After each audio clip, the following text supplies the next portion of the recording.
poet that I chose to share with you guys is Christine O'Connell George. This is her picture.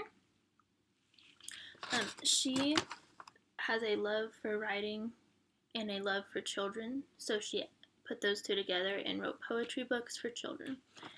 And her first well-known book is The Great Frog Race, which was published in 1997. And she has written many poetry books for children.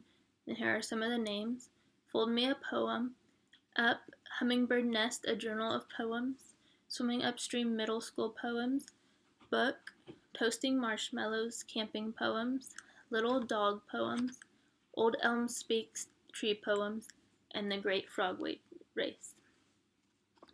She has had many awards for her books, and some of them are Lee Bennett Hopkins Poetry Award, the Golden Kite, ALA Notables, School Library Journal Best Books, NCTE Notables, and the Horn Book Fanfare.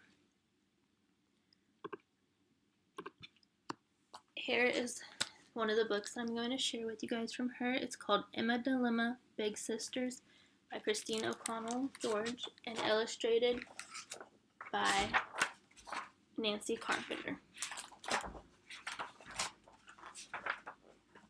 Soccer game. My friends are cracking up, pointing at that little kid wearing a ruffled petticoat, flowered hat, long white gloves, plaid pants, earrings like chandeliers, and plastic high-heeled shoes with rhinestones.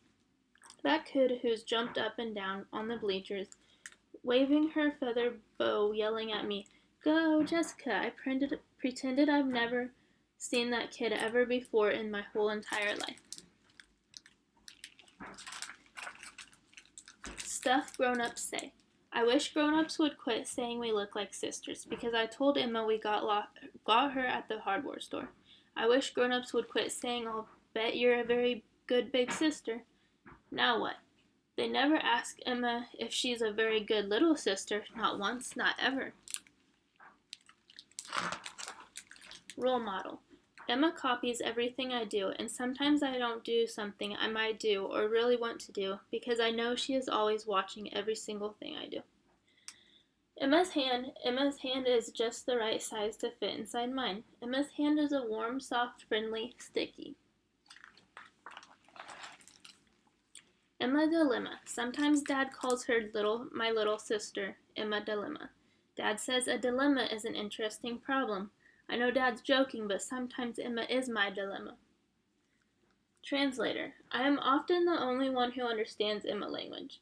Nostrils are nozzles, my calculator is a calculator. Doodle-loos are peaches, which Emma eats for breakfast with her squabbles eggs.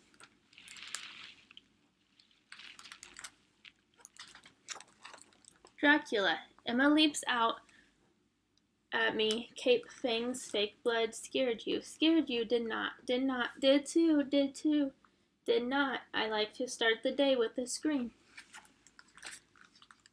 Late for school. I am late for school. First day of 4th grade. Can't find one shoe. When a sports shoe car load with rock people powered by a little sister speeds by. My sneaker. I stop the race. Dump the rocks. Yell at Emma.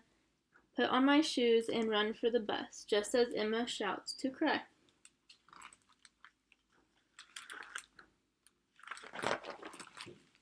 Fun with yarn. After school, I open the door to my room, find yards and yards of yarn, looped everywhere from lamp to dresser to bed. Emma stands behind me, giggling, "Big spidey web, Jessie." That little spider had better unweave her web before I squash her.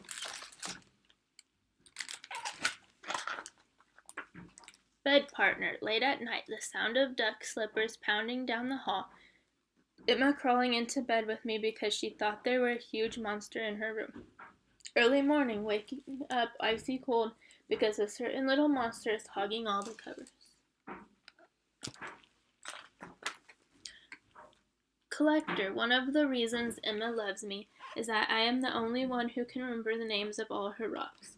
Picture books. When I read my picture books to Emma, I feel as if I'm visiting old friends.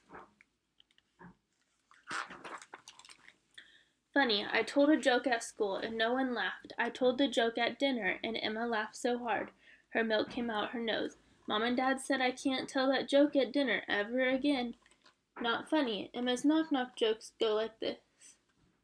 Emma, knock knock, me. Who's there? Emma, banana, me. Banana who? Emma, I forgot. Then Emma rolls on the floor and can't stop laughing at her joke. Homework. She's not even in real school, but Emma insists she has to sit with me and do her homework. Emma brings paper and crayons. I move over, give her plenty of elbow room because the pictures inside Emma's head are bigger than the kitchen table. Family tree. My homework is a family tree I draw. Branches for my grandparents, branches for my mom and dad, and branch for Uncle Dick, a branch for me, and teeny twig for Emma. Shopping. One good thing about a little sister is that I give her a boost she can reach that a mysterious box hidden on the top shelf. One bad thing about a little sister is that she can't keep secrets, and my secrets are inside Emma. They leak out slowly, like air out of a balloon or fast, in one enormous tadpole explosion. Cast. Emma wants me to be the first one to sign her cast. I print, I love you, Emma, with the only marker I have left. That Emma hasn't ruined. I don't say one word about her leaving the caps off.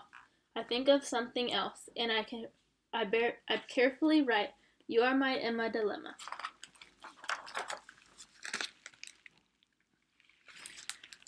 I feel like Christine O'Connell George is a very good poet, and she incorporates kids a lot in different situations. She has many books over different things, such as trees, dogs, frogs, like anything that kids will like. And the activity that I chose for this book that I just shared is I would have the children think of maybe their big sister, or if they don't have a big sister, maybe their brother or their parents, in a situation that they have encountered with that person, and write a poem about it. And then they can draw a picture of them and that person that they wrote that poem about.